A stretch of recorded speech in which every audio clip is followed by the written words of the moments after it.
to galacticconnection.com, one of the most popular blogs on the World Wide Web today for alternative news. Stay tuned for the latest information on our world shift from enslavement to galactic involvement, as well as current intel on any blockages impeding us from our sovereign birthright. Knowledge and self-mastery are key at this time. Our commitment is to present you with the latest breaking conspiratorial articles, off-world messages, exopolitics, cutting-edge technologies and sciences, and also an ever-significant intertwining of spiritual support and metaphysical scope that one needs to dive down the rabbit hole in search for truth with balance. We are truly on the horizon of a new golden age filled with the promise for more love, worldwide peace, and accelerated intuitive skills, where every living being can exist in cohesion and abundance. It is whatever we envision and dream this new world to be. I say to you now, let's redefine the new world to the beginnings of our own precious heaven on earth. Galactic Connection is here to provide the pulse of Mother Earth through an eclectic range of interviews each Tuesday afternoon from 3 to 4:55 p.m.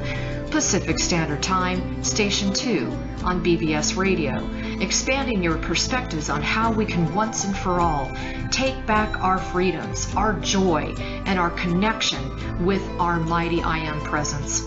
Our intention remains true to connect hearts and minds everywhere in order to obtain global unity and galactic and universal acceptance.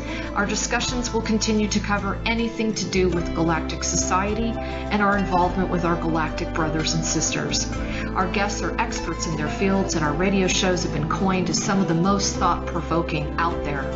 In addition to our daily blog, which runs 365 days a year, we also offer a realm of healing services such as our world-renowned implant removal processes, our spiritual past life clearings, our galactic violet ray alchemy from Alexandra, who shares in the lineage of Merlin, and other cutting-edge healing technologies. Check our site out at galacticconnection.com now, sending you a wave of light, love, and inspiration, and a personal hug and thank you for listening to our Galactic Connection radio show and visiting our blog today.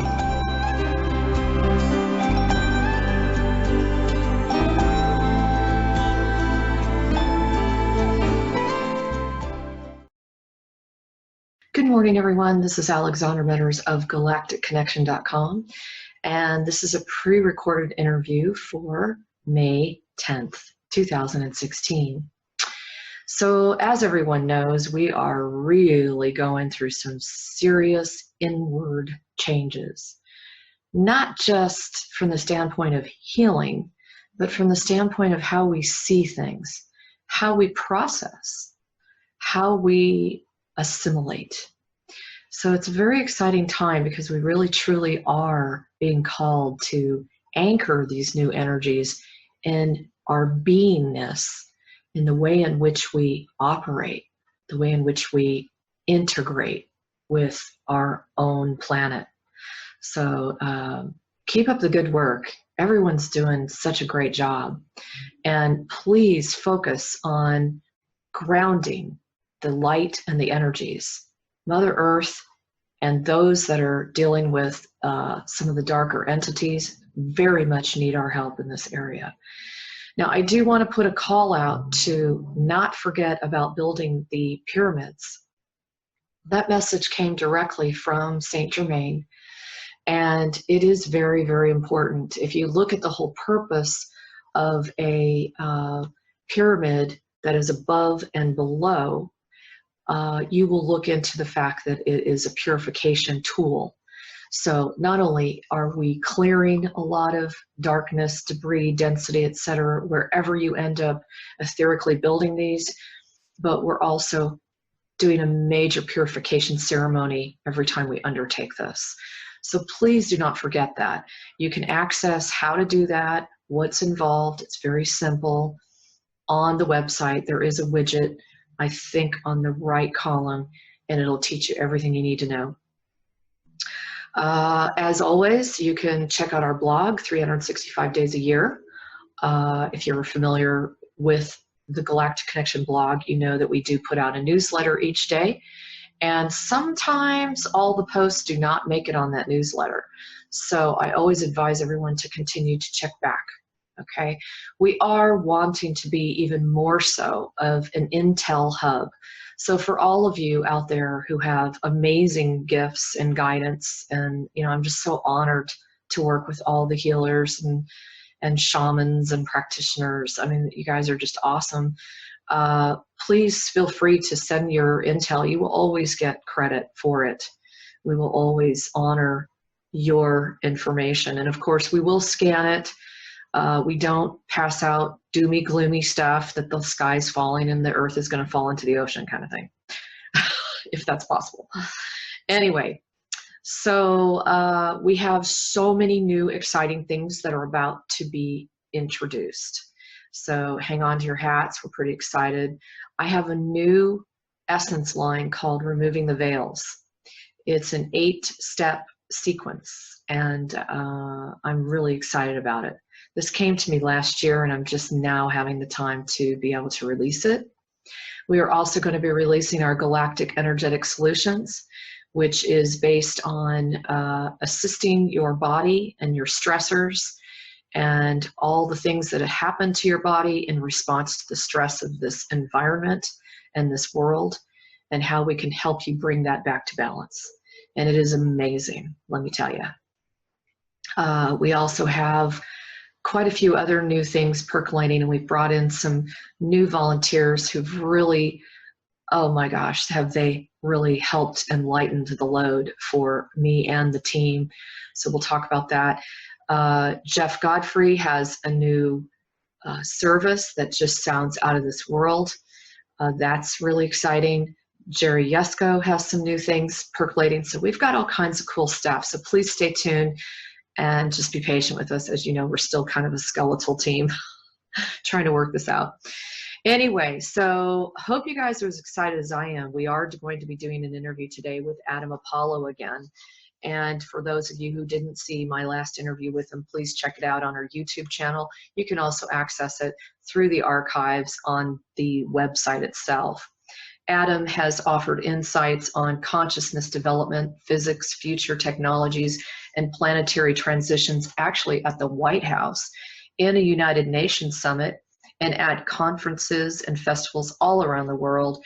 He awoke to a complete library of sacred geometry and metaphysical knowledge at the age of 15, and spent most of his years afterwards teaching and integrating the information through developing deep personal magical and martial arts practices.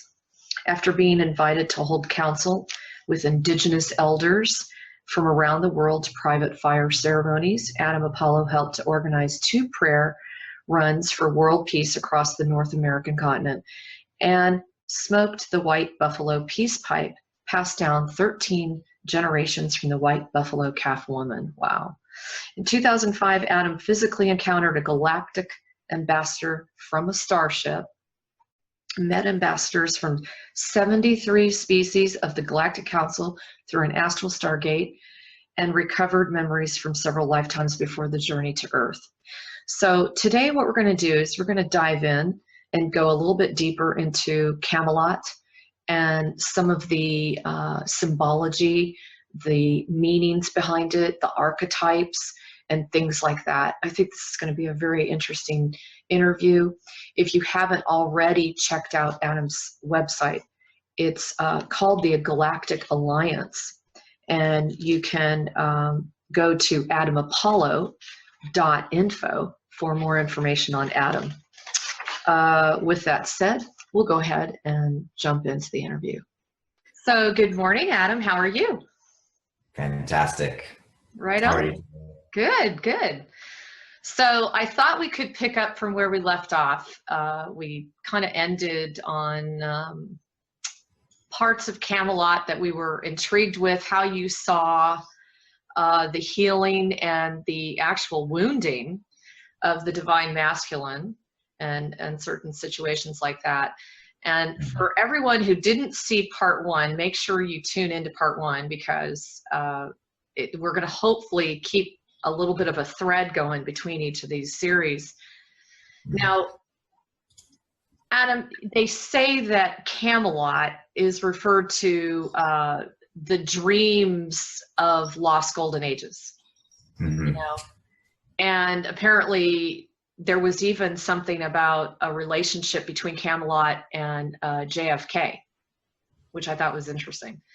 So I wanted to see through your eyes and your lens, which is always fascinating, where do you think that fits in with where humanity is going today? Well, I think there's a lot of parallels. When you really look at the conditions of the time back then, and of course, unfortunately, you know, there's not a lot of highly accurate information about what was going down, but at least historically what you can put together if you pay attention is that, you know, there's a lot of turmoil going on in the islands at that time, the British Islands. And there was a lot of different forces coming in from different places. You have Viking barbarian raids coming in on ships from the north and coming around, attacking places, going in, grabbing women, you know, raping and burning villages, taking what they want and going home. You have Germanic tribe inclusions coming in from the south, you know, meeting with the different peoples again, trying to like anchor a place, make some land theirs, take what they want. And then you also have the infighting that's going on among the different lords and ladies and leaders like around the entire area of the British Isles. And so you're in this hot pot of energies coming together, and there are a lot of very, very intense conflicts happening on a lot of fronts. Now, into this, you know, emerges a spiritual tribe of beings who clearly had the intention of trying to bring harmony back to the land and trying to reconcile these differences between these different diverse groups. And as you unfold the story, and as you gain the insight from especially people like us who are there, you begin to see that the process was one that is very similar to what we're trying to do on the planet right now, which is to look at how these differences, the diversity that exists right now that's creating this, that's a big part of creating this conflict, can also be leveraged and used to bring us together in a greater way than ever before, to create the greatest peace we've ever experienced on the planet. And to do that, we also know that it's not all going to be able to happen simply by physical force and physical leverage. You can't build an army and go, in this time, let's say, go take out the Trump supporters and everything's going to be okay, right? That's not going to solve the problem. Right. And so you have to look at a deeper level of the problem. And from a metaphysical standpoint, you want to address what's going on in the root energetics of the issue, the relationship between people and the earth and the environment, the relationship with themselves, the relationship with trauma and fear. Are they getting their basic needs met or not? And if you can address these things and the energetic level of those things, on the emotional, mental levels, you know, etheric, astral, catheric, spiritual, you know, and that kind of thing, then you can make changes in higher levels of the universal structure, and they propagate down into the physical. And so our approach that we had at that time to make these changes, I think, is very much a mirror of the kind of approach we have to take now to bring our planet back into balance. Do you feel that what was going on within Camelot was also dualistic?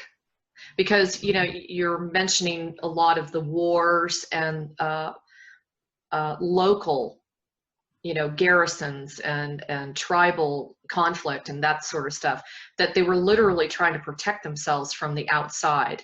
What about from internally, from within? Well, for anybody who's watching this, who's ever worked with a team or created a company, you know that there are many, many different dynamics that come into play when you're doing that. And you have to consider something. You know, a lot of these people involved in these events are soul family, going back for thousands and thousands of years and into other star systems.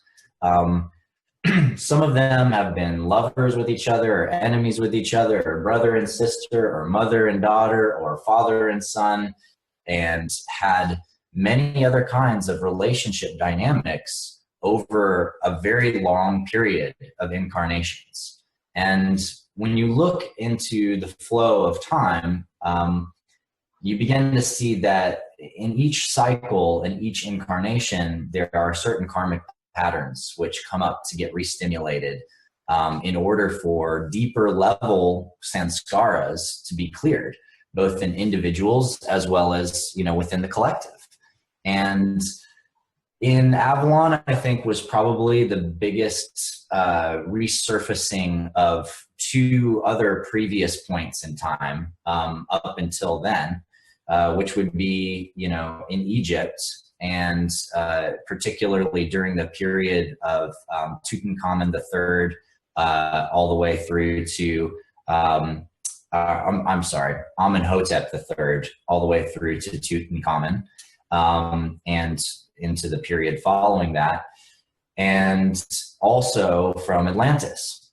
And so there's, as these large event periods go down and a soul family undergoes a serious amount of challenge, trauma, planetary transformation, you know, in Egypt, having lots of your soul family around you being assassinated before your eyes, and realizing, and the fear that comes up with realizing, like, what can happen when there's an external force that comes in and decides that your magic, your light, your life force, your spirituality is not okay with them, and they're going to destroy you, and because it's too powerful, or it's, you know, that's usually really the problem, is it's too powerful. And that was the problem in Egypt. And the echo there is that, you know, the issue we dealt with was that Akhenaten was used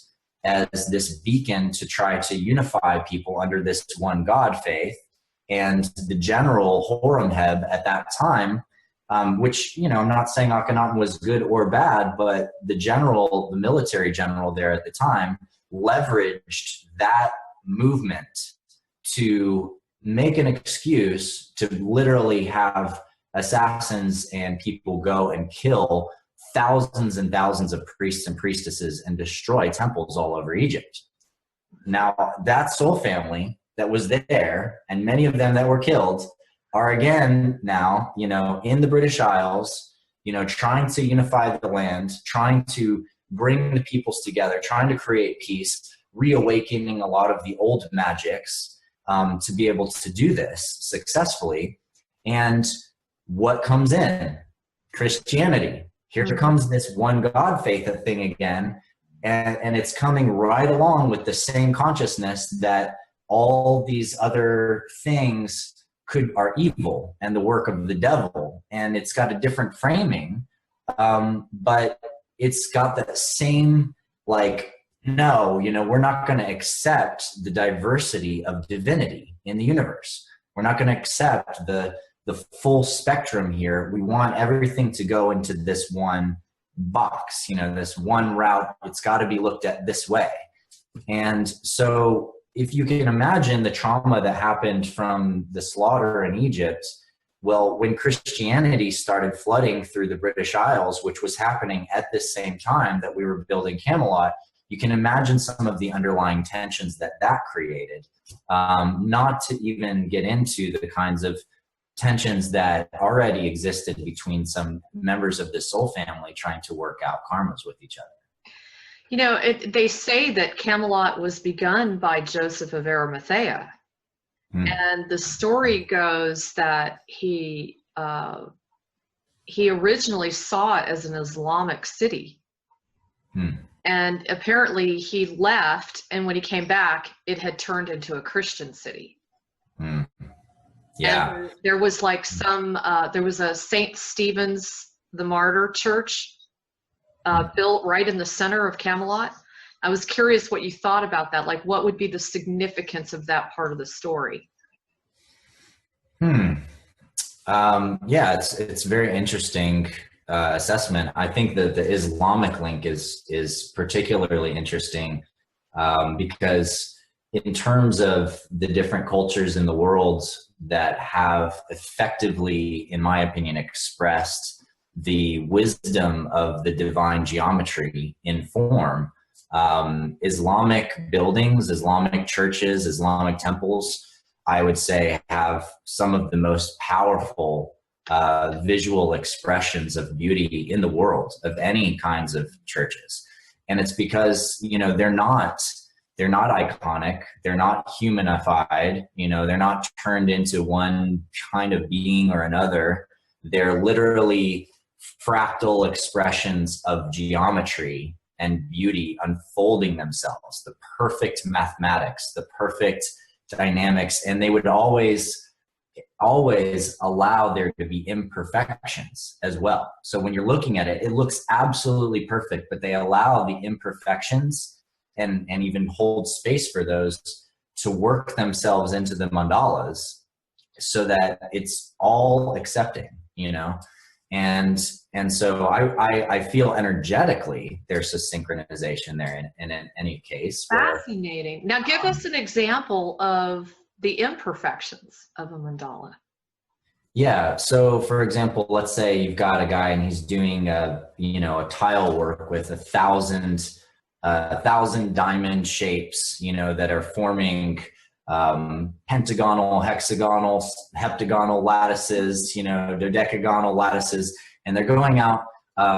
But as they're going out, one of the tiles is partially chipped or, isn't quite the right shape. And so what they do is they just go ahead and lay it in there. Instead of replacing the tile, they lay the imperfect tile in there. And the only place you would see the imperfection would be right around that tile as the shape would change a tiny bit. But within the bigger picture, it always comes back into perfect alignment, And so it's like allowing there to be those imperfections. And that's a deep wisdom in the Islamic faith. That's awesome. Mm-hmm. Thank you for that. I never thought of it that way. That's beautiful. So the whole Camelot story is always tied in with the search for the Holy Grail. Mm-hmm. And there are so many references to what the Holy Grail is. In fact, they've said that it could be an extraterrestrial device that fell from heaven like a stone, that it could be a cauldron, it could represent the chalice itself, or even the womb of Mary to carry on the bloodline. What do you think about that? Well, I think to really get into the Grail, we have to go back further. We have to really journey back in time and uncover some of the deeper origins of this peoples that came to the British Isles and that eventually, wove through the Druid faiths and eventually created Avalon and eventually created Camelot and eventually in many ways faded due to the pressing influence of Christianity coming into that space. When you go back further, there is a series of key events that unfold themselves as sort of the roots behind these stories. If you look at the best theoretical work as well as the channeled work and the memory work, some of which I've done and others, recalling the events at the end of the Age of Atlantis, what you find is that if the flood story indeed happened and the end of the Ice Age did occur at that time, you have this massive flooding and a massive distribution of people around the world. If there's a global society, at this point, that global society gets very strongly divided.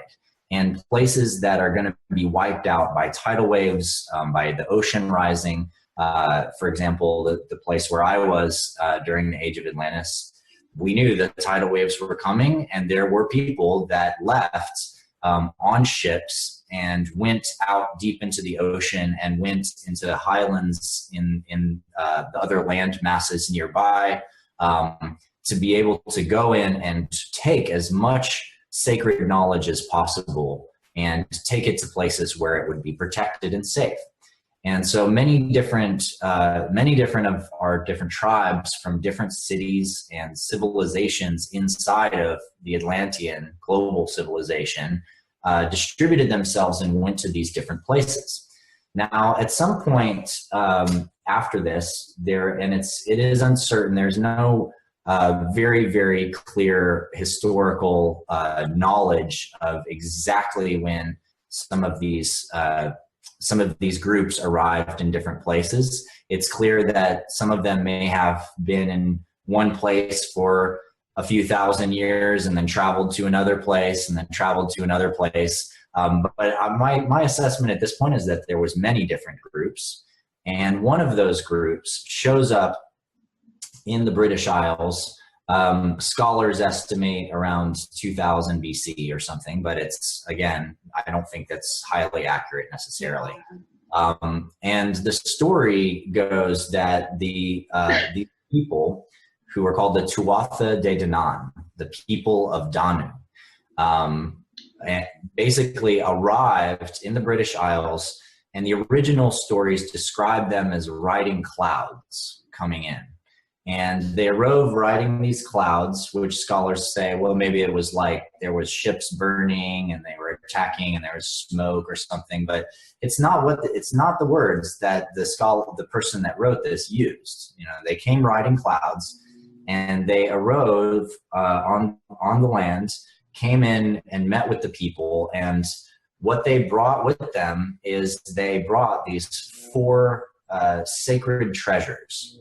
And they told the people, as they began to come in and integrate with this culture, that these 4 sacred treasures were being brought along with them with this wisdom that's coming from these 3 islands in the sky. And this is the words that actually get translated and passed down, that they were bringing these tools from these 3 islands in the sky. Now, what islands exist in the sky that we know of? Planets, right? Like there's other planetary systems. Now, these 4 treasures, I think you'll find are particularly interesting. The 4 treasures are the seed elements of the 4 tarot cards that we use today. There is the Dagda's cauldron, which is a massive chalice, first and foremost. It is literally a grail or a chalice or a cauldron, a bowl in which things can be created and manifested. There's the Spear of Look, and the Spear of Look is generally thought of by other scholars, or retranslated perhaps in the future, as being the spear that pierced Jesus's body, and that whoever holds this spear and goes into battle with it cannot lose a battle. Now, this spear probably was a different kind of artifact and probably was not the same spear that pierced Jesus's body, but that the story around the spear being the one that pierced Jesus's body was the explanation for why this spear had this power. And my knowledge of the spear is that it was an artifact of integrity, meaning that if you held the spear with full integrity, then you were in full alignment with purpose, and so your army could not lose. But if you held the spear and you were out of alignment, you would immediately lose the spear. Yeah. The spear would not stay with you. There was the Stone of Fall, which is the root of the Pentacles suit in the tarot, and also is connected to the diamonds in the Atlantean symbolic tarot, which we call playing cards. The Hearts of Spring is the chalices. The clubs, which is the full-grown tree, actually, of the summer, is the staff or the stave or the spear. The stone is also the pentacle, like it's a crystal, basically. Crystal stone is a pentacle, is a diamond. And then finally, there is the sword of light. And it's often called the sword of light of Nuada, which is the name of the king of the Tuatha De Danann that brought the people to the British Isles at this time. And the sword of light is the sword. It's also the spade, which is also the tree of winter, which is also the symbol of total integration, crystallization, and forging. Like what happens to us in the winter is we forge deeper who we are. And the sword of light eventually, in other stories, reemerges as Caliburn. And Caliburn eventually is retranslated and repronounced as Excalibur. And so within this set of these four treasures, you have these key wisdom elements of these, the dynamics of energy, of manifestation, of truth, of creation. There have been parallels between the stone of fall and other stones, or possibly the same stone, which may have been held in the Ark of the Covenant, for example. And that these different tools were really representations and or actual physical models of galactic tools that were brought to this planet, galactic technologies that were brought to this planet. And when we move through time down into the stories of the emergence of Uther Pendragon and subsequently Arthur, what you see is that during this time, there is this massive need for reconnecting with something more powerful than our human nature and our human drive. And how do we re-access, how do we reconnect with the truth of who we are? And how do we call forward, you know, for these early stewards, such as Uther, how do we call forward the soul family that can actually make the transformation happen in these lands and on this planet?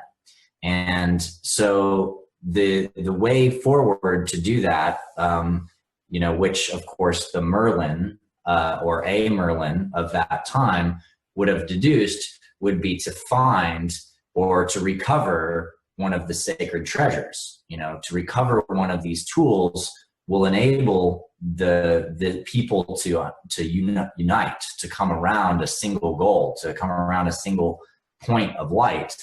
And of course, the first tool to reemerge in that journey was the sword Caliburn, the sword of light. Yes. And that sword being a tool that first Uther would use to be able to try to unify the people. But Uther's ego and the challenges at that time and the lack of other soul family, the lack of the women uniting with him, left a lot wanting with Uther's cycle. You know, Adam, I was going to ask you about Uther. The whole point of Egring, right? The fact that she was married to another king and he fell madly in love with her and couldn't even live a day without her, they say, and just became obsessed, and then went to Merlin and said, you have to do something. And then there's that whole storyline of they shapeshifted him into the king so that she thought that she was making love to her husband when it was actually Uther. Yeah. The big hit I got from that whole piece of it was the danger of the spell. And I was curious what you thought about that. You know, the danger of not only just the spell of not being able to stay in complete, I don't know if the word control is properly used, but to be able to stay in the position of control regarding your own sexuality. Yeah, it's a complicated piece of the story. From my experiences at that time and from the work that I've done to recover other people's memories of that time, I know those individuals in this time, and it's clear to me that there's a soul relationship between Uther and Igraine that goes back way, way, way before this. Okay. And that this series of events was part of a soul contract that they made with each other to do it. And Igraine loved him. She loved Uther, and there was a massively deep connection between them. Uther would not have been so blindly impassioned and taken by her if there wasn't a mutual connection between them, and there was. And they ended up together after her husband was killed by Uther, right? That's right. I mean, it wasn't a strange thing for them to deeply desire each other, and it was her desire for him, and him seeing that as she danced, in this one experience where a bunch of the lords came together and they had a big party and they were trying to work out peace agreements, and Uther sees Igraine dancing and is just completely spellstruck by her and moved by her at such a deep level that it unlocked one of the key patterns that had to unfold for the series of events to unfold. It's like, if your souls plan some stuff out and you work some things out with the spirit world in advance, you have to set up trigger points where that will happen. Right. And this is why it was, this is why the Merlin helped at that time to do this, because he'd already foreseen that this would be necessary and that something would come of this union between them that was going to help the rebirth of the dragon happen. It was going to help the Pendragon come forth and the spirit of the dragon to come back into the land and to reunify the people. That's interesting too, because Uther was childless and had not been able to pass on his lineage and have a son, which was always so desired back then. And that's right. And then she ended up giving him a son, right? Could you say that last sentence again? Because you just froze for a brief second. I said she ended up giving him a son after all, which was Mordred, right? Yeah, so there's a few layers that then unfold. So if you look at the flow around Igraine Igraine at that time, you can see that there's a preparation happening. She's magically trained. She's connected to the ladies of Avalon. She's moved on. She's with this duke, but she has a purpose to fulfill. And the women of Avalon are like, you have this purpose to fulfill. And so is it realistic to think that when Uther came and he had a spell to be able to get into the castle and he's making love to her, that she, that she was just like not there and didn't know that it was Uther? The answer is, I think not. She knew it was Uther, and she was, open to him and in love with him. And that love that was forged between them in that moment was the key to birthing Arthur, because they were soul family with Arthur, and their energetic soul constructs were aligned just so. And both of them had relationships with Arthur in Egypt and also previously in Atlantis. And so the connection and the love between this family had to be strong enough to bring through more soul family. And so that's a little bit of the headlines there. And you mentioned Mordred. I may not have heard your sentence before that. No, because I messed up, because Mordred was with Arthur and his that's correct stepsister, whereas you're right, I completely messed up. So in that piece of the story, which I'm happy to clarify elements of as well, what went down, I think Marianne Zimmer Bradley actually does a good job articulating this part. I haven't read her full series, but I've done that intentionally so that I don't, I don't want to distort my own memories as I'm working out the whole pattern of events. But yeah,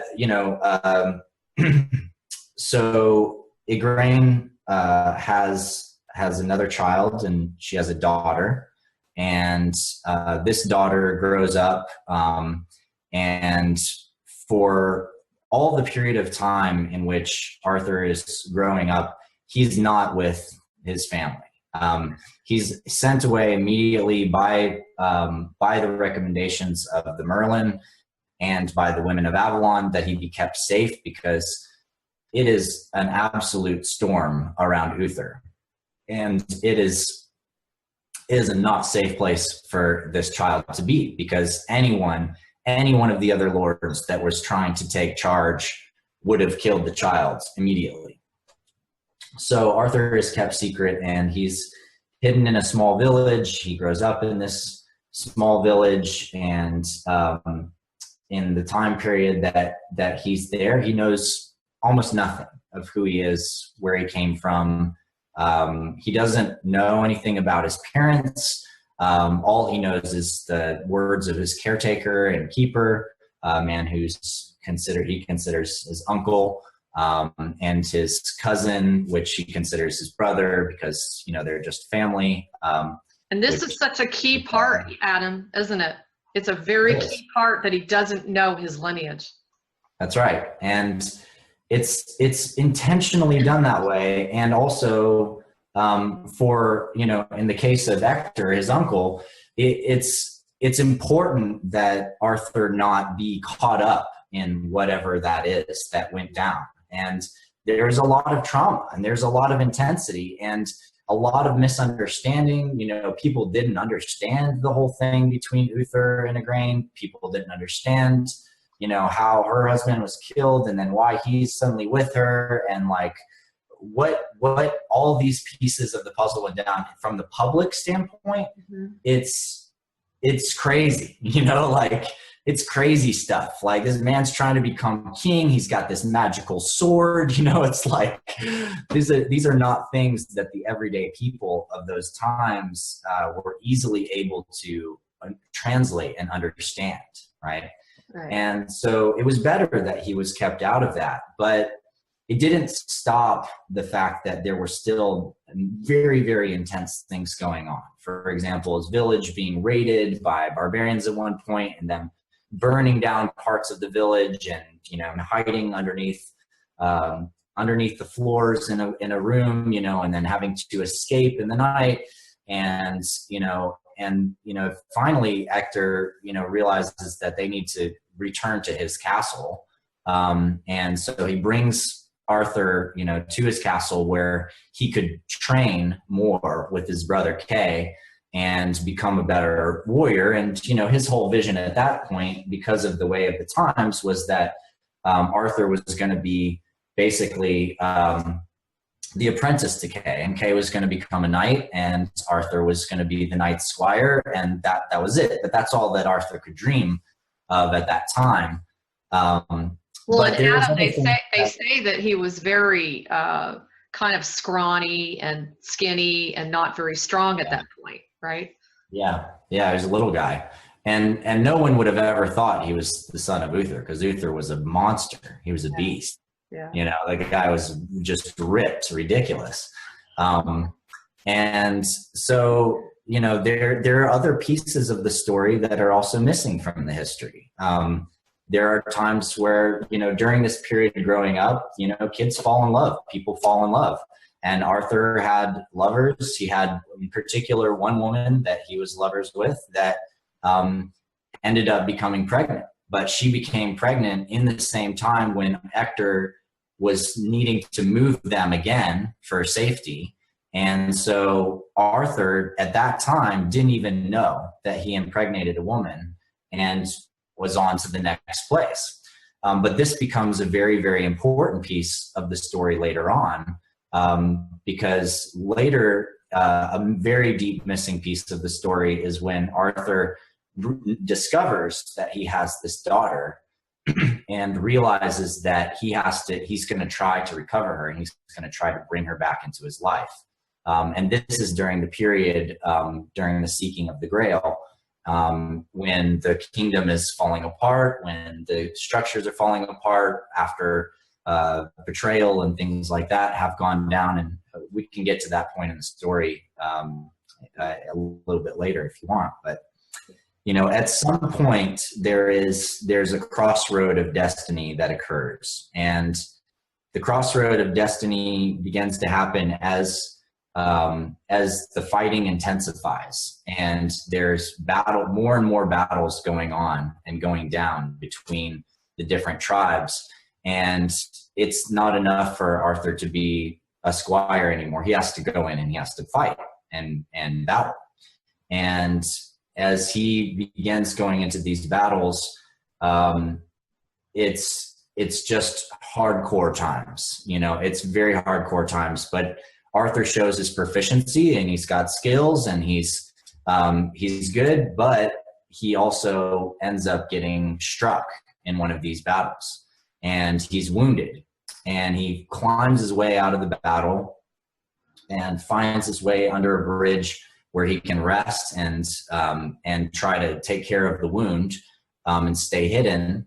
And at this point in time, he's starting to question everything. Nothing is making sense anymore. I mean, the way that he looks, the way that people are looking at him, the kind of experiences that he's starting to have, the hints he's obviously picked up on over the years and years that something's off.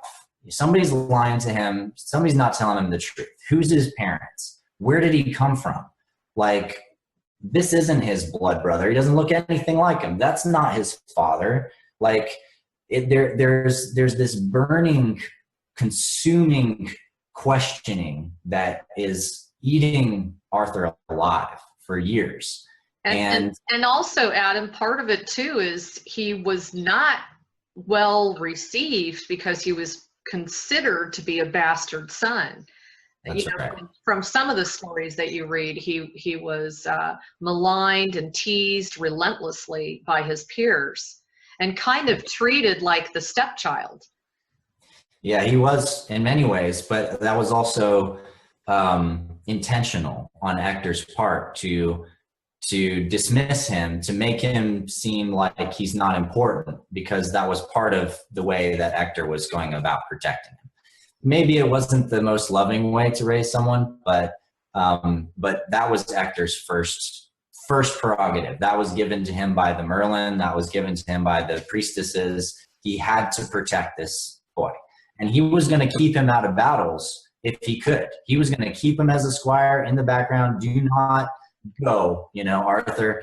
But Arthur was, as the questions burned through him, as he discovered this wellspring of wisdom inside of him and began to actually express that through the sword and through his movement and through his energy, he knew inside that he had to help. He had to do something.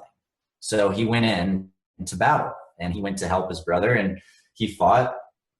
And unfortunately, in one of those battles, pretty early on, he gets struck, and this wound leaves him, under this bridge, and a woman comes and rides over to him on a horse, and she jumps down and she sees him and she pulls out herbs, and he looks at her, and immediately there's a soul spark connection between them. And this connection is like obviously ancient and is really, it's from Egypt. That was the previous time that these two had really connected. And this woman basically patches his wound and puts salve on it and creates this thing, but it's deep. And she says, I need you to come with me, and I can bring you somewhere where we can help you. When she recognizes him, she knows who he is. And so, he accepts, because He doesn't want to go back in the battle. He doesn't want to go back to the home where he's lied to, where he's dismissed. Doesn't want to go back into this world that he's in that's totally not in alignment with the truth that he knows inside of himself. And so he gets on the horse with her, and he rides with her, and is taken to the island of Babylon. He's taken to the lake and brought across on the boat, and he arrives in this place that's these different caves that are built into cliffs, and brought up the trails, and taken into this place where there's all women. It's all women around him. And he is like, where am I? Because, there's, the women around where he's used to, it's like, they're always the maids, or these like, livery women or whatever. Occasionally there's like a queen or a lady, but you never see them because they're always like hidden. And it was like women, oh my God, and not just women, but women that were obviously powerful women. And supposedly didn't he grew up in kind of out in the country. Oh yeah, backwoods. More of a township type environment. Totally. Not a lot of money, No, these were women that had made such incredible robes. I mean, he thought he was transported to another planet. It was like arriving, you can imagine someone arriving somewhere and everybody looks so different from anybody you've ever been around that you're just like, and you were wounded and you were like passing out in the trip and stuff, and you wake up, you're like, is this a dream? Am I, and so he comes into this place, and he has to, he first has to go through this healing process, and they use magic and they use these things and they start to heal him. And then he offers them, how can I be of service to you? How can I serve you in return for doing this for me and for saving my life? Which is exactly what they wanted to hear, right? Exactly. And so they began giving him tasks. He's got to do this, haul wood, chop water, chop wood, carry water, make the thing, build this, do that. But as that's happening and he's in this place, he's also beginning to remember who he is. Being around these women is sparking all these soul memories inside of him. Wow. He's seeing women and they're echoing these like memories inside of him. He's having experiences going up on top of the rocks where he's under the stars and seeing starships, seeing connections with beings. And he begins to recall his Egyptian self, and he begins to recall his Atlantean self, and he begins to recall these other ley line points in his timeline. And the dragon inside of him begins to awaken. And so as he's doing this service and they're teaching him little things, he also starts teaching them things. And the more he begins to teach them and share with them his knowledge of magic and wisdom as it's emergent from him, the more they begin to see that he actually can possibly step into this leadership role and unify the men of the land and start to forge the circles. He had to mature into this place. Now, Adam, what was the name of the woman that found him, that took him to Camelot? I don't know what her name was in that time. And was she like somebody that just played a role at that point, or did she kind of fade through the rest of the story? She was a key priestess in the circles of Avalon, and she played many roles around different points in time with the other priestesses throughout the story. So, but she also was the kind of person that she wears cloaks. You wouldn't notice her unless she wanted you to. And whether she made it into the sort of historical stories and pieces like that or not, I don't know that for sure. The reason I asked is because supposedly he had 3 half sisters. I was curious if she might have been one of them. I don't know. It is possible. Yeah, I've definitely there's definitely pieces of that which, you know, it's still murky. There is some uncertainty around who all Uther was with and who all Igraine was with and who was exactly sired by who. Especially with Uther's children, there were things that were obviously kind of could be confused. Let's just put it that way. Well, no, I totally agree, because even in his story stuff, okay, that's out there, I'm glad you brought that up. I pulled up family trees of King Arthur, and every single one of them is different. Yeah. I don't know if you've seen them, but some of them, you know, Uther had more than just the two that we hear about. Yeah. And in others, it actually shows that he has brothers and sisters. So it depends on which version you're talking about. And I think Ralph Ellis said there's about 70 different versions of Camelot. Yeah. Yeah, it gets a little messy back in there for sure. But there are a few things that are definitely certain. And that one of, if not, you know, if there were three sisters, which is very likely that there were. Especially with the three, huh? Three is generally a pretty good number. There's definitely a very strong relationship that Arthur has with one of those sisters. And the way that it unfolded was that there were celebrations that these women did for each one of the 8 gateways of the year. You know, they honored the old Tuatha traditions and the Druid traditions, which was acknowledging every moon cycle, acknowledging every one of the gates of the year, charting and calendaring and recording the magical cycles and weaving those and leveraging those and using those to do the work that they were doing, which was a subtle way of moving nations and moving lords and ladies and helping to kind of steer events from afar.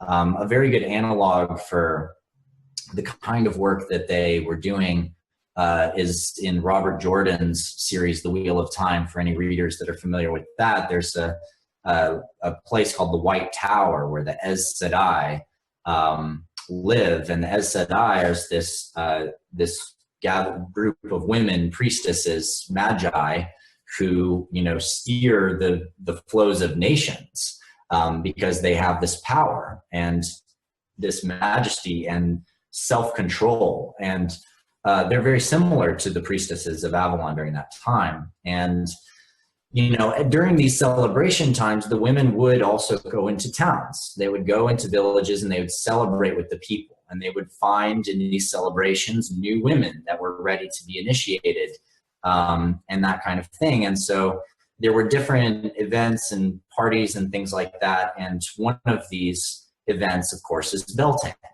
Now, at a certain initiation juncture point for Arthur, he participates in one of these Beltane rituals. And in that time, there was a traditional event where the men go to hunt the great stag. You know, the men go to find the king stag, and the first man that comes back with the king stag to feed the people would be blessed as the king of Beltane or whatever, and get to make love to the queen of Beltane, who is a woman who would be, chosen within the circle of women and blessed up and cared for and prepared for this sacred ritual, which was a fertility ritual where the divine masculine and the divine feminine come together and make love, and it gives the gift and enables and entices everyone else to make love and to create this amazing fertility for the land and to birth it so that the land would be very fertile and there'd be lots of crops in the fall. And so in this particular Beltane experience, Arthur does take the king stag and drags it back and brings it in and then is basically, put into this mask, and he wears this mask, and he's brought into this chamber where there's a woman laying there in a mask who's all, buttered up and ready for him. And they make love, and they have this powerful, soul connection, love making experience that's like, earth shattering energetically. And then it's done. And, as time passes from that moment, Arthur is oblivious to anything around that. That was just like, it was just this epic thing. And it was this woman, and he wishes he knew who she was. And, he didn't get to see the other women naked that often, so he couldn't identify her body, and her face was completely covered, And so, he doesn't know for a long, long time, but she ends up finding out. She knows who he was, and she could identify him because he was shirtless a lot. He was like, it was like, oh my God. And she comes to realize and know that he's her brother. I can't imagine the level of betrayal that was felt on both of their parts. Well, for her, she managed it, I would say, extremely well. Wow. She did a really good job holding it down. And she also understood, though. She understood all the dynamics. She understood why Arthur was brought there, why this cycle happening, why these whole things, even though she didn't know her personal relationship with him until later, it was like she saw the pattern, and she saw how all of these things were being laid out. But she also knew that the women who were, leading the ceremony of choosings, no one could know that Arthur would pull that king stag out, except that when you read the cards, it was almost inevitable. He was maturing. He was ready to be the leader. He was ready, and it was like, in the magical cards, of course it's going to be Arthur that gets the stag. So why did the women choose like the most powerful young woman at that time, who was his sister? It's like, why would you? And that's the part where she realized that these women were not everything that she thought. She realized that they didn't have all knowing, because why would they do that to her? And why would they do that to him? I was going to ask you too, like, what do you feel was their intention of what would come out of it, versus the fact that it was Mordred who ended up fatally wounding Arthur in the end? So radically different as far as what came out of it and what was intended. I'd like to know what you thought about that. Yeah, I think that their intention, was to forge a bloodline that was really, really strong. Like, to forge a soul bloodline, lineage line that was going to be extremely strong, and be able to carry it for generations ahead, and also to be prepared in case, for some reason, Arthur gets killed before he's able to actually unify the lands. So if Arthur dies, then there needs to be a backup plan, which would be to have one of those most powerful young priestesses birth a child who also has some of these same lineage lines that could possibly take the lead. But of course, they would have no idea that the kind of way that would disturb Arthur's sister so deeply, and eventually disturb Mordred so much as well. The Adam, I bet you there's a bunch of us listening to that have the same question. We've all read in particular European history. And one of the main reasons that the bloodlines were so maniacal and unstable, not as intelligent, is because they continued to have brother and sister merge and create a child. Yeah, it's a misinterpretation of what lineage actually is. It's a loss of the understanding that originally the king's lines and that whole process was the divine right of kings, right, and divine right of queens in turn, is something that is a gift given by the divine. It's like when there is an ordainment wherein a soul and a family, agree together that someone is the power for that level of leadership. And there's magic that happens. The universe moves in order to facilitate the synchronistic flow to allow for something to happen, for a big change to occur, and that an individual can be the vehicle for that, especially in the age of Pisces, which we've been in. Right. It's been extremely easy for there to be a single point for everybody to rally around, Why do you say especially Pisces? Is that because Pisces is like related to the karma or the old wounds? It's because in the age of Pisces, spirituality is generally oriented around a guru or a teacher. In contrast to the age of Aquarius, where spirituality is oriented around the individual. Yes. And so most astrologers interpret the age of Pisces as the age of the avatars, where, there is a one person, there is and of course there's avatars throughout all time, but especially through the age of Pisces, the idea of the guru or the spiritual teacher, that one person that you go to and lay down all your suffering with in order to achieve your awakening, was extremely strong. Now, later on, the right of kings became thought of as blood and a bloodline thing, where it's like father, son, whatever. But blood is not, it's what's really meant by the bloodline is the soul line, in these older texts. And it's about who the beings are that are incarnating more than the blood. But the blood, also there's the connection that I think is part of what made the misinterpretations eventually, which is the awareness that,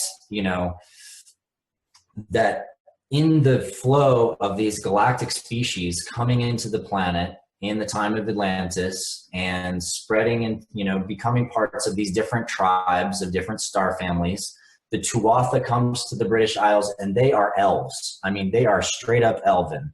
They're Syrians, and they show up and they've got magical tools, and they're bringing the Syrian wisdom, and they're bringing the weaving of the fields and the Celtic knotwork and how to create sustaining energetic fields and all of this stuff.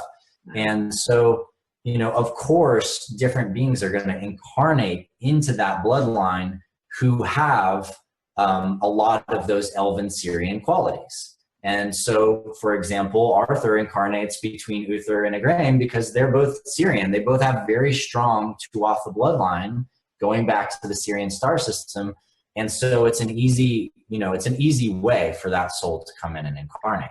So what's the significance of the dragon, the fact that he's called Pendragon? Now, I before you even answer that, I do know that Ralph Ellis, who just released this amazing piece of work on all of this and has tied the Camelot story almost directly at the same historical time period as the Mary Magdalene Yeshua story, by the way.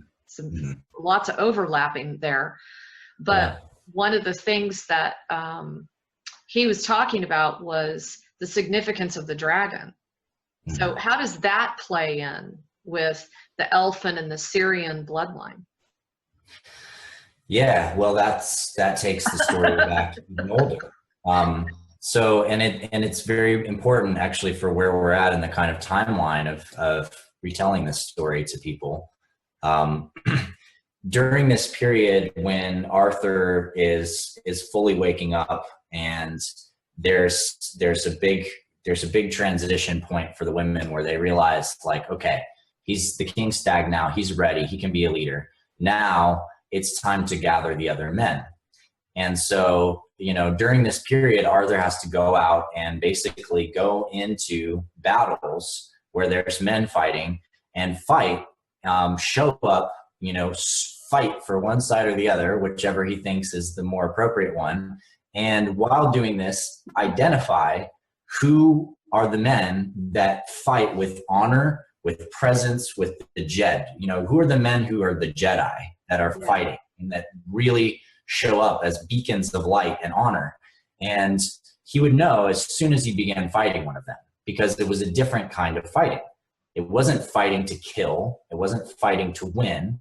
It was fighting as an art to understand your opponent, to understand yourself. And when he'd find one of these men and he'd battle them full on, they would come to these points of meeting and acknowledging each other. And nobody knew who he was. He came out of nowhere. He looks different. He's like a man now.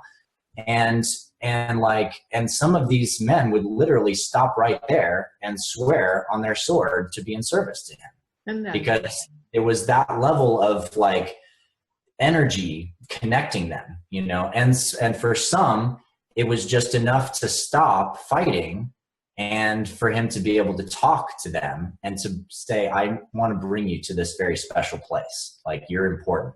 And he'd bring them there. And these guys who were what the heck is this? And then it's oh my God, I've hit the jackpot. This place look at all these women, and find themselves, but they were men who, they were fundamentally different in the level that they had remembered who they were. To some extent, they knew themselves. They knew they had a deeper purpose than the crap that they were being thrown into. Right. And then when they show up with these women, it was obvious that their purpose was about to be fulfilled. The magic, the synchronicities, it was blowing everybody away how much magic was happening and beauty. And so as this flow came in, and as this first seating circle of men came together, eventually the women organized an event in which would basically be the coronation of Arthur. And because they made sure that all of the men, first of all, knew that they were strong, independent, and going to be honored for themselves. And second, wanted to know that if Arthur led them to go back to create peace, if they would follow him. And when they knew that everyone there would, without Arthur knowing, they set up a ceremony. And he's brought up into the stone circle on the top of the mountains. And these priestesses, including his sister and the woman that healed him, and another woman that I call the Lady of the Stone, because I don't know what her name was at that time either, basically do a coronation with him and all the priestesses around and everyone they had gathered, and they named him king. And at that point, it's time, and that's when the sword is resurfaced. They go to gather the Lady of the Lake, and she is also at this time, not by the way, living in the lake, but she is one of the key people that has basically been orchestrating and identifying some of these different knights and men and where Arthur should go and the things that should happen. And she's a keeper of at least of the sacred treasures.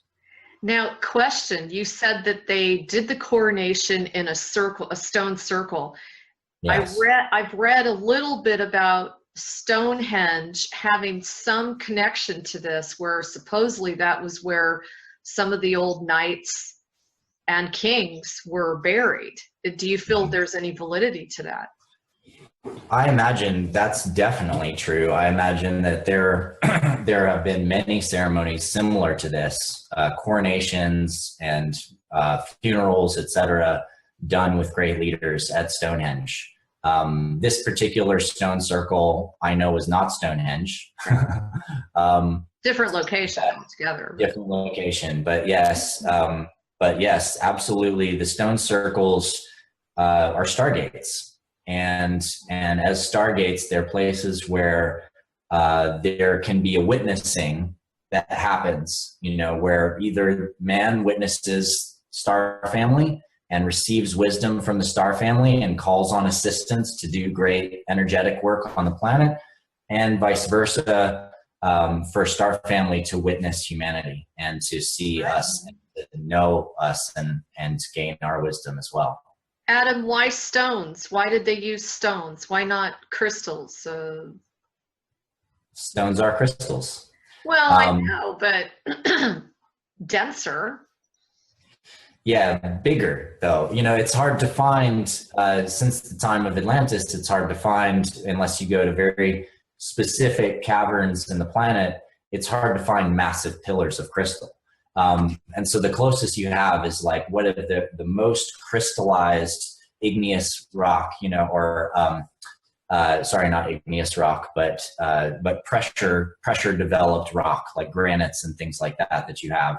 And they basically, you know, taking these highly pressure developed rocks that are going to last a long time, that are basically crystals, and then standing them and setting them upright as pillars, you know, to connect, and doing so in exact, you know, mathematical formulas in relationship with the stars, in relationship with the earth. There's a lot of wisdom that ancient tribes and cultures had that is not very well articulated in our current archaeology. The belief that we've been evolving from these kind of barbaric beings is just simply not true.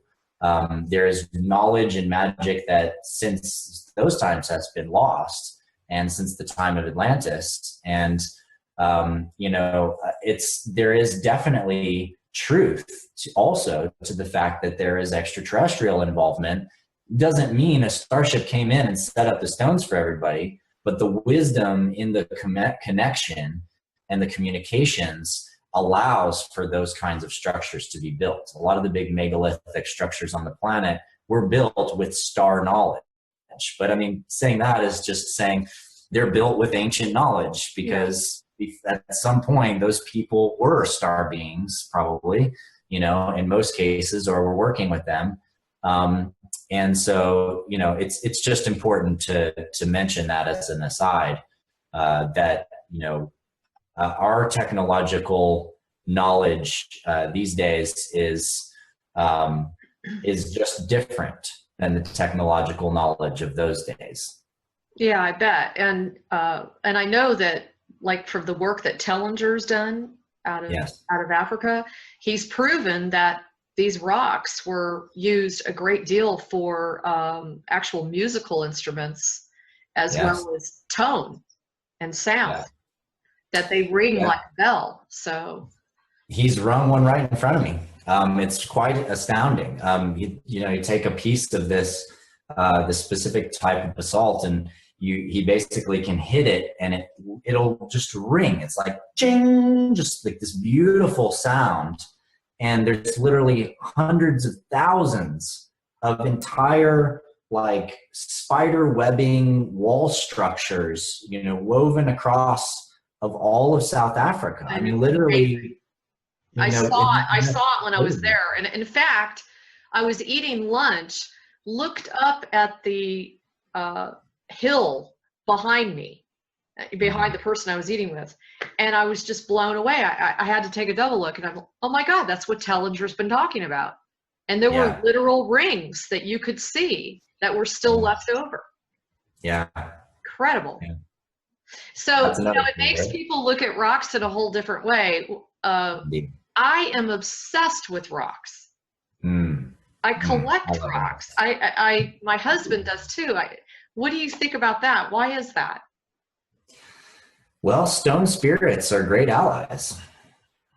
You know, they contain ancient wisdom. And, you know, if you think of trees as being hard drives, you know, where they're actually literally growing as rings, storing the data of the environment and energy around them every single year as they add a ring. And they're literally recording all the information that's happening all around them, like a disk, like a hard drive. And elves knew that. Assyrian elves from there, like, we know about the tree hard drives. We know how to access their wisdom and their knowledge as part of the ancient library of the planet, which is why you would never cut down an ancient tree. Like, it would be ridiculous. Like you have no idea what you're losing when you cut down a big tree. Like it's just astounding. And stones are the same way, except for they have a different way of storing information. It's like when they surface, it's when energy and information travels through the planet. But especially when they're surfaced, you know, and they have the potential to resonate with the sound and the energy and the light that's going on to them, they can store data also, and data can also be cleared from them. And so because they act a little bit more like, instead of a hard drive, it's more like RAM, you know, like it can take in data, hold that data for some amount of time, and then replace that data. But there's also crystal structures in some stones that may hold data for millions of years, you know, and it's there. We already know that's there in the atomic structures, because otherwise how could we carbon date a stone to being millions of years old? There's data there, obviously, that is being stored over that amount of time. So they can act both as RAM, like replacing information and exchanging it, and also as like long-term archive hard drives, you know, that will just carry information for millions of years. So it's amazing how much our environment, nature around us, provides us everything we need. Yes. You know, it provides so much of what we need. So, okay, so back to where you left off. And you were talking about after the coronation. Yeah. And he became king. So what happened after that? Yeah. So Arthur then at that point is the time of the calling of the mission. But during that coronation ceremony, there is an echo of consciousness that comes up, because it's at that point that it's revealed to Arthur after that coronation that who his parents were, that his father was Uther, that his mother was Igraine, that, you know, that he has a lineage, and that it's appropriate for him to be this person. And the awakening inside of him is massively echoed by the name Pendragon, and the awareness that since he started waking up, he was having visions of dragons. He was having visions of these silver dragons and these aspects of the energy in the land. When the Merlin would come to visit and do trainings with him while he was living there in Avalon and training with the women, there were often pieces of magic and knowledge that were imparted that involved the dragon of the land and how to connect with the dragons in the land.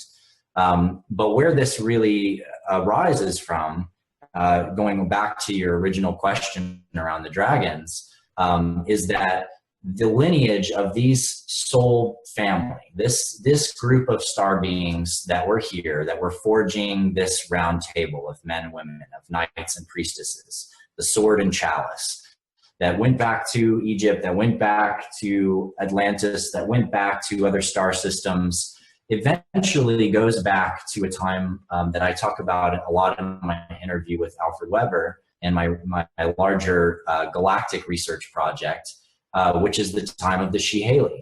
And even before the Shiheli, where the Shiheli are the species that the reptilians came and assaulted, it's clear that there was a soul relationship with those beings that goes back even before that to the Andromeda Galaxy, in which this family of beings were all dragons. Literally incarnated massive dragons, like the ones that you see in Dungeons and Dragons, you know, many different kinds of dragons. And this entire race of dragon beings there, and, you know, without spending an hour getting into the details of what went down, the short version is that at some point, the Arcturians are trying to bridge the dragon wisdom and knowledge with the humanoid wisdom.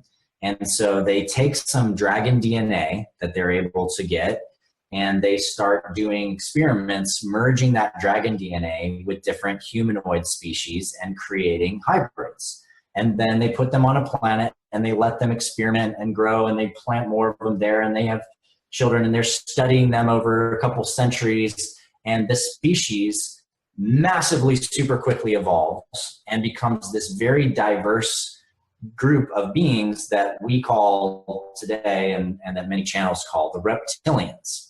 And sometimes they're called draconians, which obviously refers to the fact that they came from the dragons, although this piece of the story is often lost.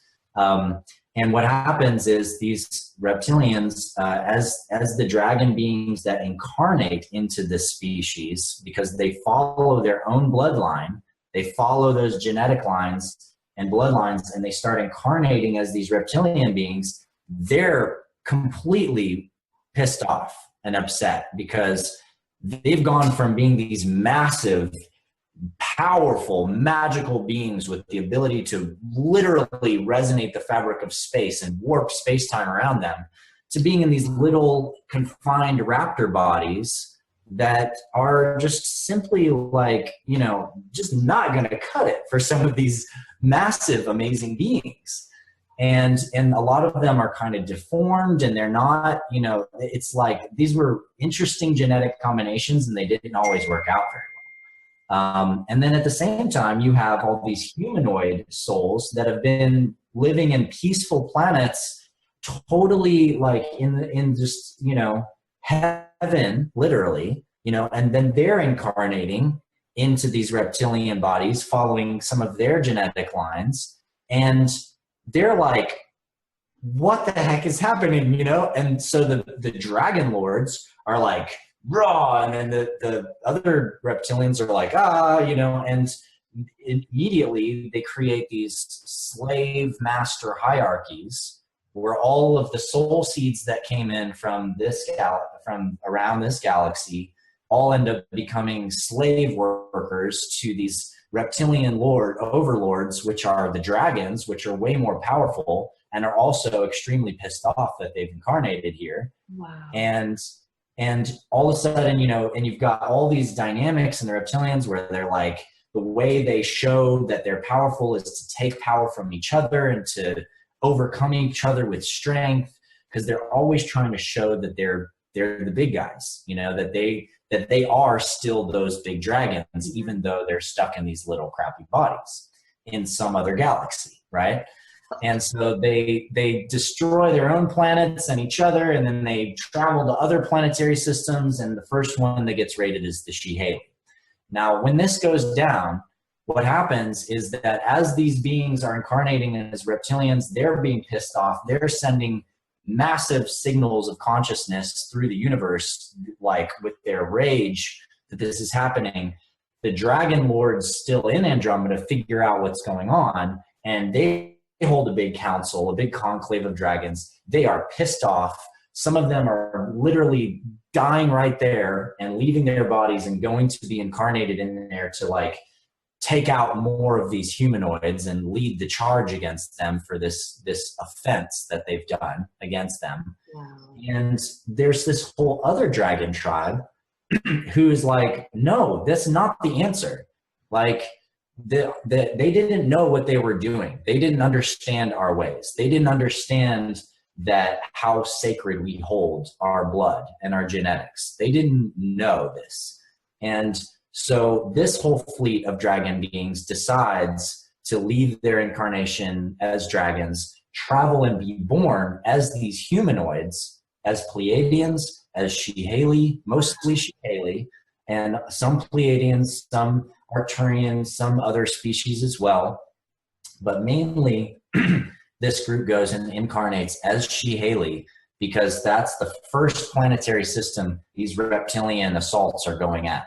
And so they get born as Shehaley and are growing up there to try to stop the onslaught of their dragon brothers and sisters, who are reptilians now, from basically swarming the whole galaxy and wiping out the humanoid races in the Milky Way. Is this directly related to the Galactic Wars and the Star Wars saga and that sort of thing? This is the Orion Wars, as some people have translated it, or at least one instance of the Orion Wars, I'm not sure I agree with some of the timelines that people put on some of these things happening, mostly because I generally gauge time by how long it is from one incarnation to the next for my own journey through time. And it doesn't add up quite as much to be millions of years or whatever, which I hear some people saying. So while I may disagree with the timelines, I would say that any translations I've seen of some of the Orion Wars seem to be talking about these events, because these events lead to assaults of multiple planets by these reptilian beings. It leads to the creation of a clone army of Zeta Reticuli to fight them. That's the clone soldiers in Star Wars. It leads to the creation of these massive Death Star-like programming hubs that the reptilians used to program the Zeta clone soldiers, which had chips in their brains, and assault different planets and run these massive robot armies that they use to attack a lot of the planets. And of course, the destruction of those Death Stars would then subsequently lead to the freeing of the Zetas, the destruction of the robot armies, and eventually the restoration of the galaxy. So, I got so many questions coming to me.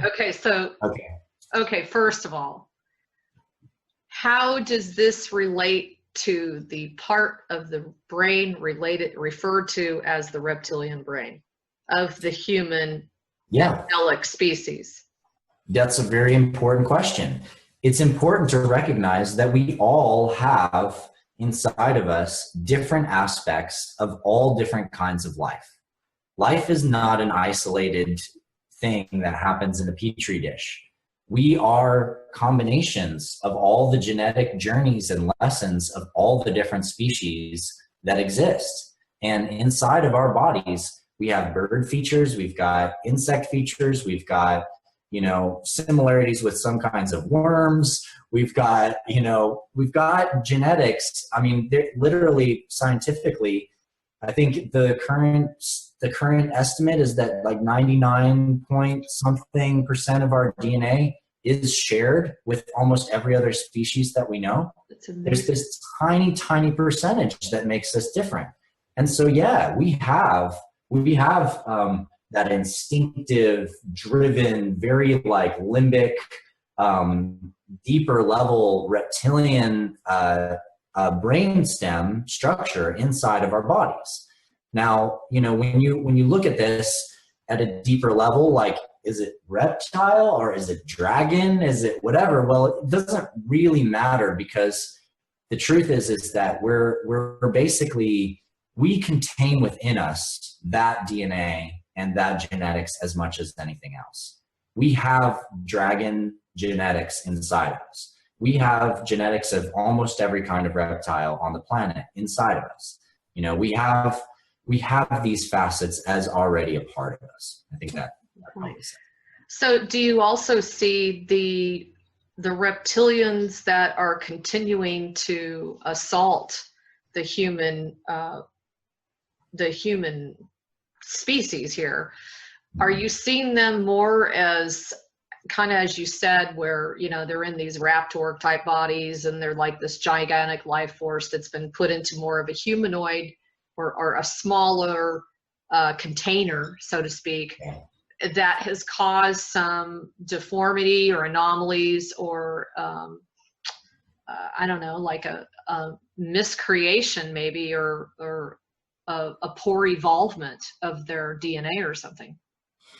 Yeah, I would say that for the most part, what's happened is that due to the way that consciousness, especially traumatized consciousness, forgets aspects of itself when reincarnating, that cycle has happened many, many times for some of these beings that you're referring to, that may be involved with, trying to control this planet, trying to there's a subconscious drive in them to maintain that I'm a master, that I have a different bloodline than the rest of these humans, and they're my slaves.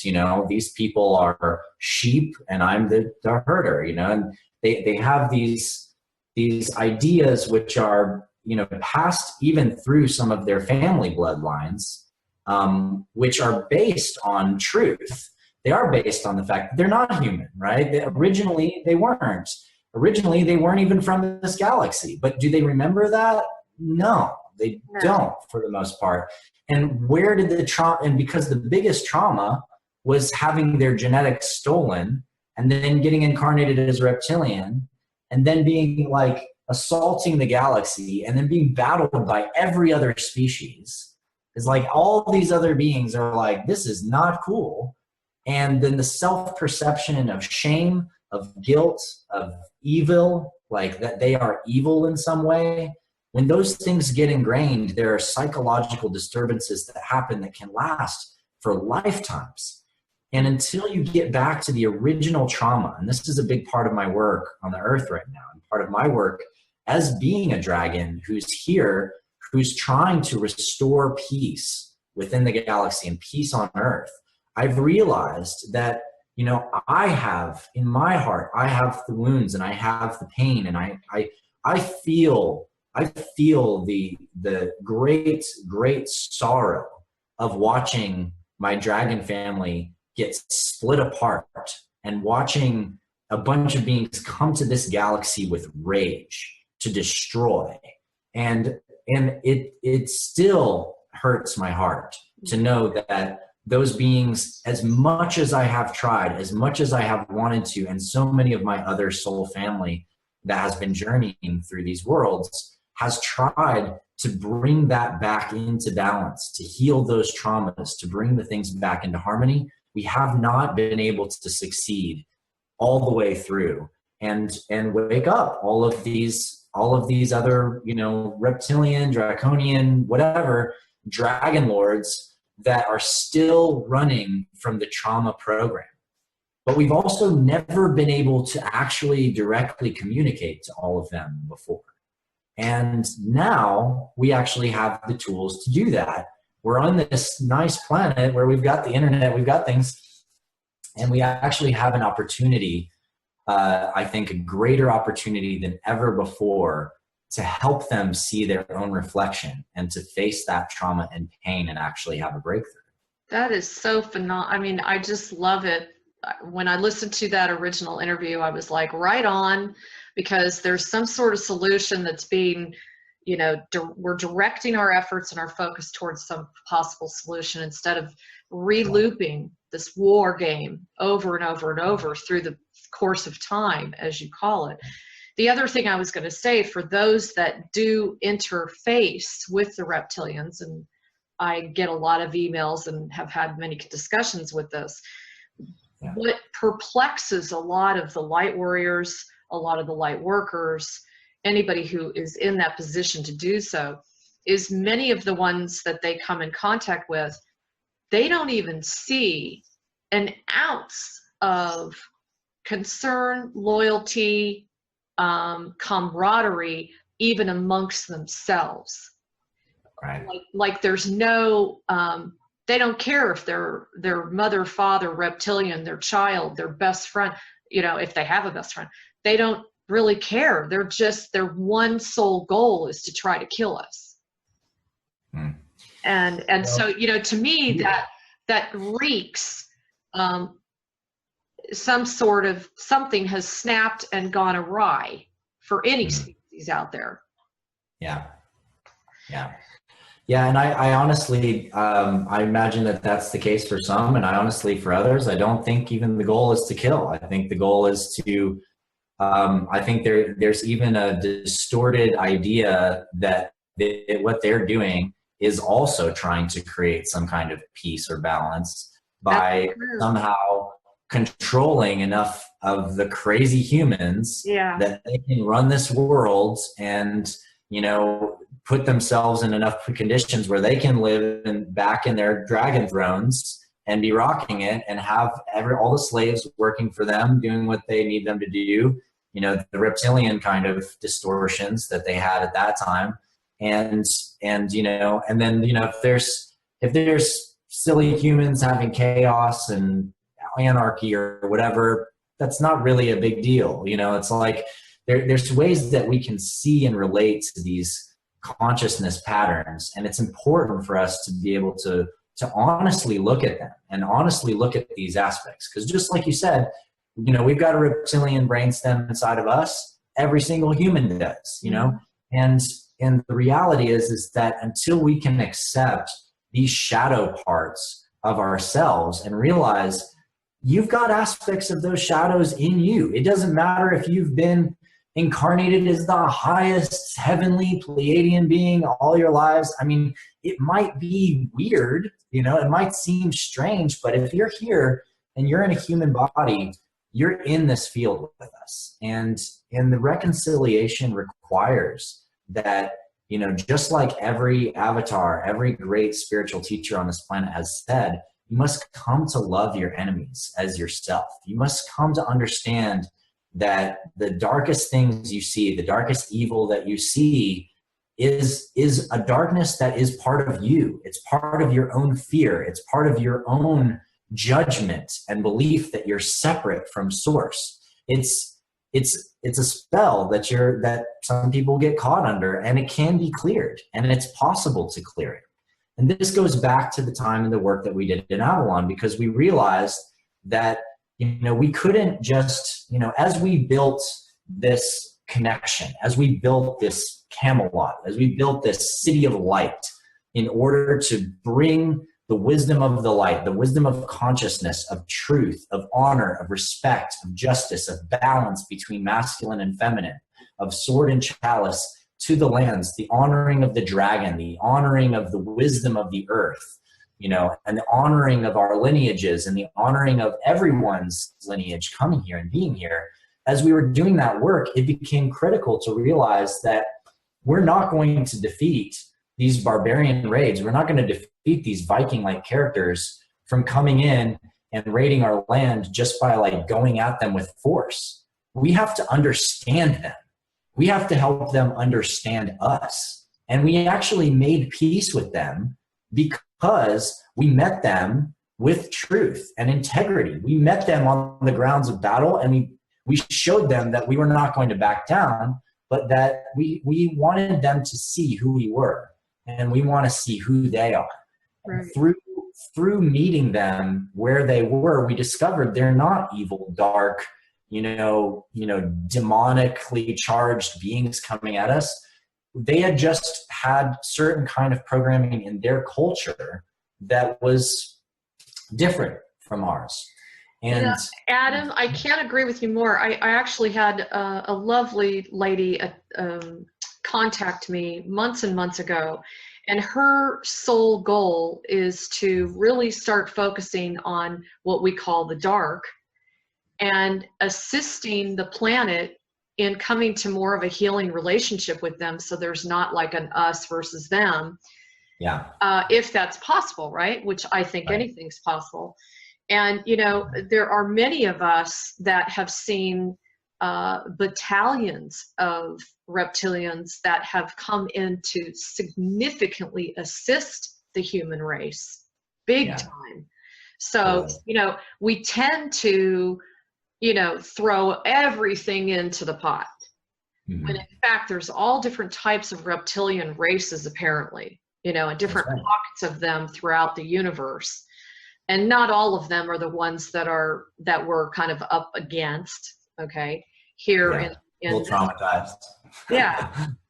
So, and the other thing is, if you stood in their shoes, depending on how they perceive our world leaders, my God, of course they're going to think we're absolutely ridiculously stupid.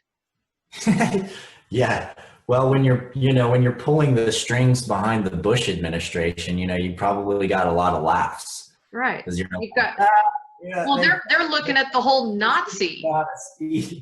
Just that whole Nazi propaganda that's just infiltrated the whole political world stage. Yeah.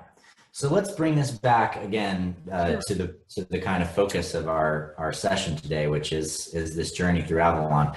And it's really kind of critical that we've talked about these pieces, because understanding how trauma affects people is critical to understanding what went down in Camelot. Like, we achieved an amazing golden age of prosperity and peace among the lands. We made peace with the barbarians. We started trade. We had such richness. We unified all of the different kingdoms, you know, across the British Isles. It was amazing what we were able to accomplish. But, you know, at some point in that journey, somewhere in the cycles, when everything's like the bliss is dying down a little bit and stuff is getting a little more complicated, you know, and there's a love affair between Arthur's wife, Guinevere, and Lancelot. And then there's a revelation in which Arthur discovers, you know, that he has a daughter somewhere. And then there's a revelation after that that comes in which Arthur discovers that he's born a child with his sister, and that he was lied to, you know, and that, you know, basically Mordays, you know, is like, didn't tell him the truth either for all that time. And it's like, and she knew, and here's this, like, you know, it's like, you've got Morgan, you've got Mordays, you've got the dynamics, you've got Arthur having this meltdown. It's like, lots okay, of conflict. The guy who's the leader here now is supposed to, like, forgive his best knight for sleeping with his wife while realizing he has a daughter he hasn't been with his whole life that he needs to find, while finding out that he slept with his sister and had a child, that the women that had been orchestrating this process knew and didn't tell him, and his own sister didn't tell him. And it's like, inside of this golden structure, this beautiful thing, there's suddenly cracks and splinters like crazy.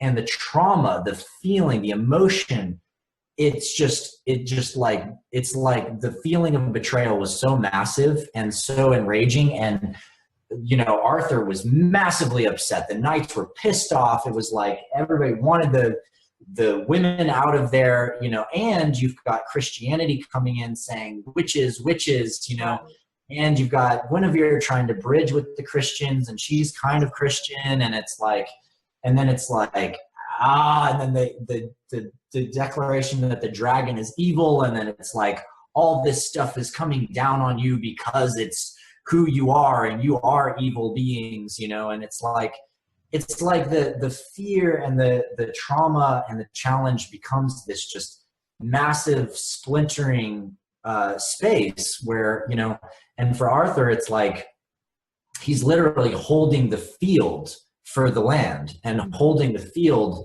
for the castle. And it's because he's been being given that energy circulation point in the Taurus. And the knights are also holding that circle of that Taurus with him. And so as these splinters start happening and people are pissed at Lancelot and he's pissed and then he's like going to leave, and it's like everything is falling apart at the same time. And it's all because of these little lies and these little traumas that when they get revealed, have this feeling of such betrayal. You can imagine that it echoes that same betrayal that the dragons felt when the Arcturians stole their DNA.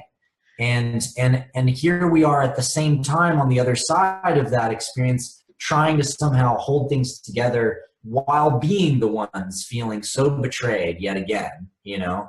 And I was gonna say, Adam, it is so paralleled no matter what race you are, star nation you are, we are all feeling betrayed. Every single person on the planet feels betrayed. And, you know, if you went through it from a position of psychology, a lot of us, one of the core issues that a psychologist will comment on is that betrayal feeling that God has abandoned you because of that separation. There's some of us that feel betrayed because we know a lot more now. We're more aware that there are star nations, etc. And why aren't we receiving more assistance? There's a perception that maybe we're not getting as much as assistance as we were led to believe we were going to receive. I mean, there's betrayals on so many different levels. But what I wanted to ask you before you go into that, and by the way, we have about 10 minutes, is going back to Guinevere. Okay, now Arthur represents Pendragon, right? Yes. So Guinevere's father was Leo de Grance. Is that how you say it, I think? Leo de Grance. Close enough.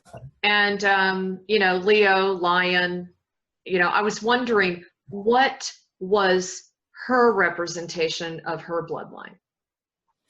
Yeah, well, I think that she was bridging a lot of the Lyran wisdom and the other layers of the consciousness coming in, trying to also be a reconciliation point. I mean, Arthur and Guinevere's marriage and coming together was not necessarily a marriage out of them being in love with each other. It was a marriage out of understanding that there was a role that they could play together to unite certain peoples on the land that otherwise would never have come together.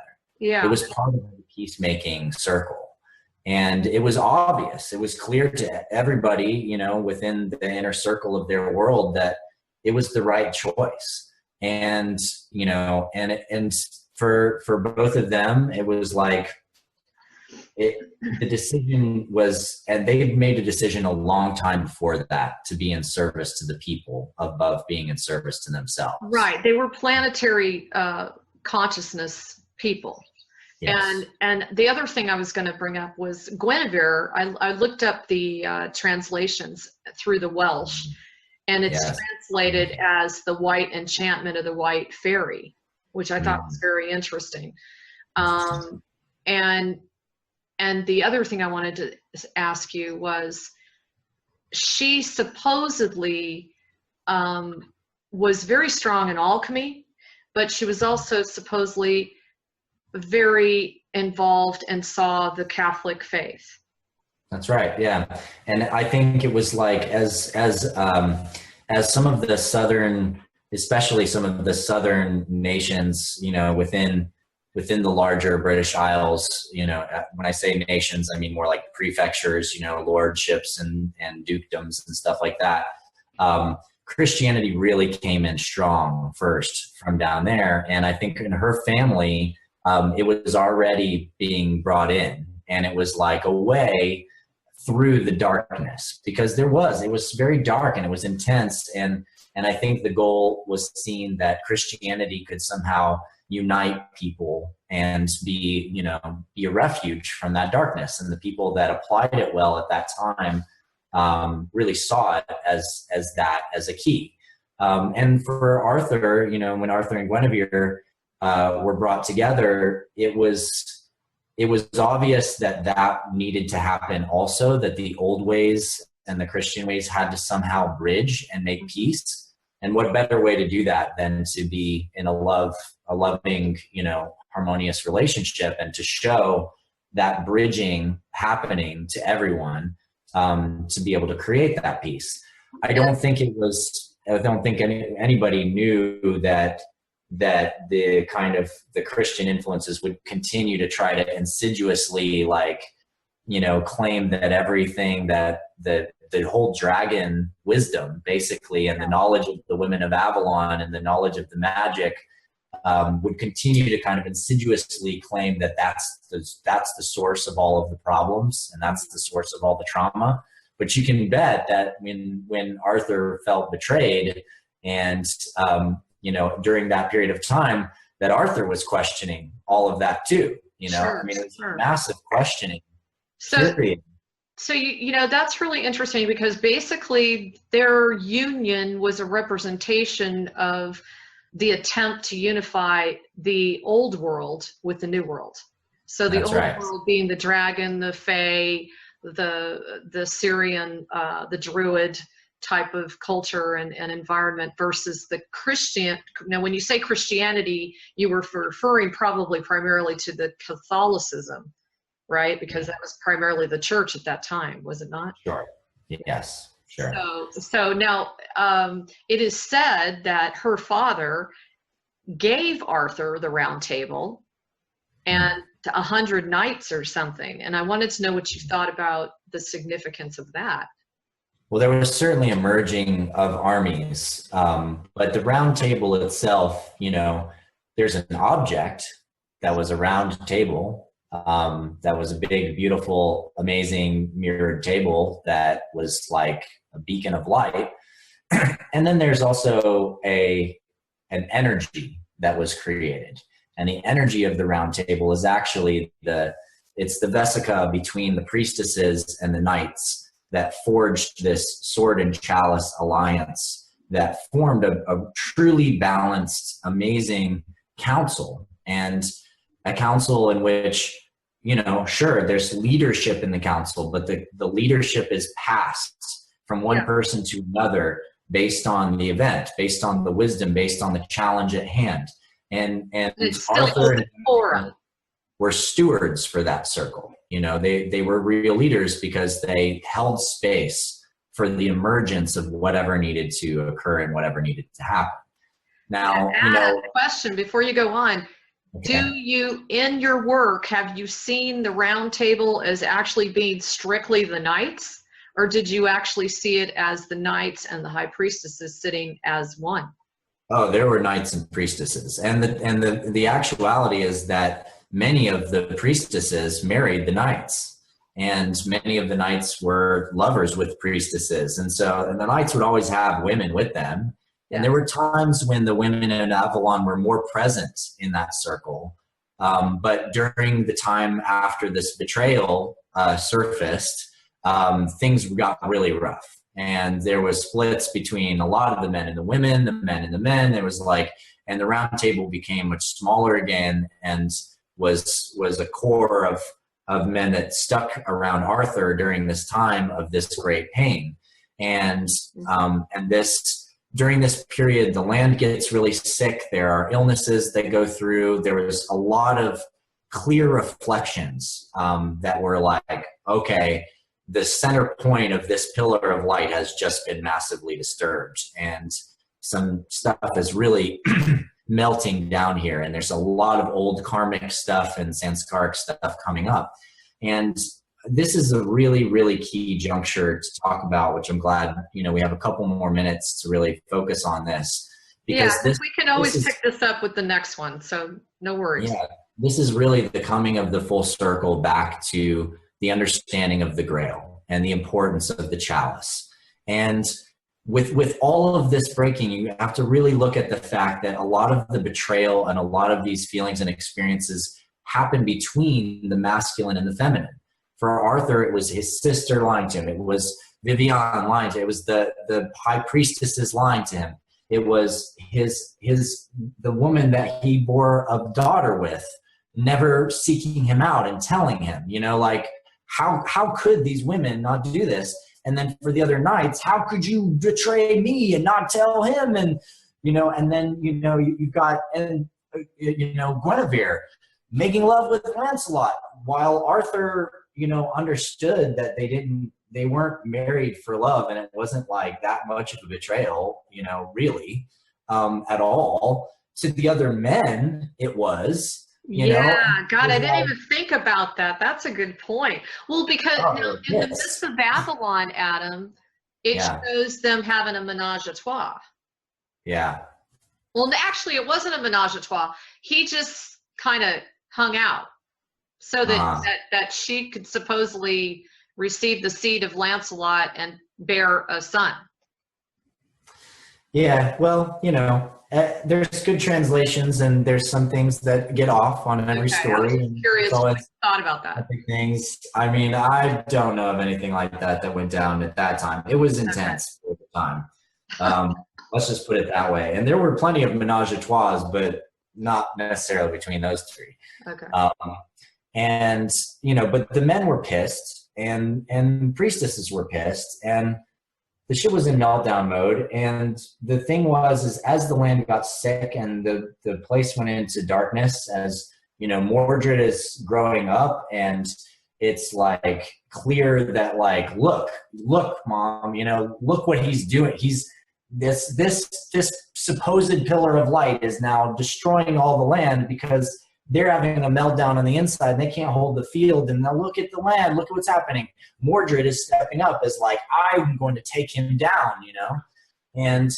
And there's this zone where it's like Arthur and the group there realizes that they have to do something. They have to recover this whole mess.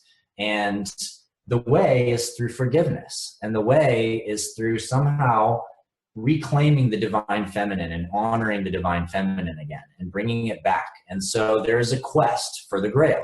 And the quest is to go and to find and to understand what is the key to healing the kingdom. What is the key to healing the heart of Arthur? What is the key to bringing these wounds back together? And in this journey, you know, which is a whole long story of its own, the answer that eventually comes is that the truth, which is divine love, which is grace, is the answer. And the Holy Grail, the Grail is the symbol which, you know, is also carried in this Christian, you know, connection, and this is this symbol of this way, this chalice that can hold the energy of the divine and the energy of love. And that if you can but drink of the divine love, then all can be healed and all can be forgiven. And so the emergence of the Grail Knight, where, you know, a knight is brought out of deep seclusion in which he's studied for ages and ages, ages and ages meaning years and years, or, you know, many years, right, whatever. Hey, time is relative. Yeah, as we are running out of time, by the way. So yeah, that's fine. As he's in this seclusion, you know, he discovers some of these keys to unlocking divine grace, the city of grace inside of beings. And in the right time, he comes and he brings these lessons to Camelot and to Arthur and to the knights that are there. And there begins to be a reconciliation where the men go to find the women and to reclaim, to bring circles back and to start doing this healing. And it's a damn good thing that started happening, because little did they know Mordred is building an army, and he's going to come and attack. And they had to pull it back together again, right, just to be able to make peace and heal the land again. Well, so can we talk about that next time? Sure. Go to phase 3. All right. And, delve into the grace, delve into the wounds, the way it was brought to the surface, how it's to be healed, how it reflects what's going on today in our world. And Adam, you're just awesome. I can't thank you enough for taking the time to assist us. And I just want everyone to once again remember, it's guardianalliance.net, correct? Sure, yeah, or just guardian.is will take you there. Guardian.is, okay, there you go.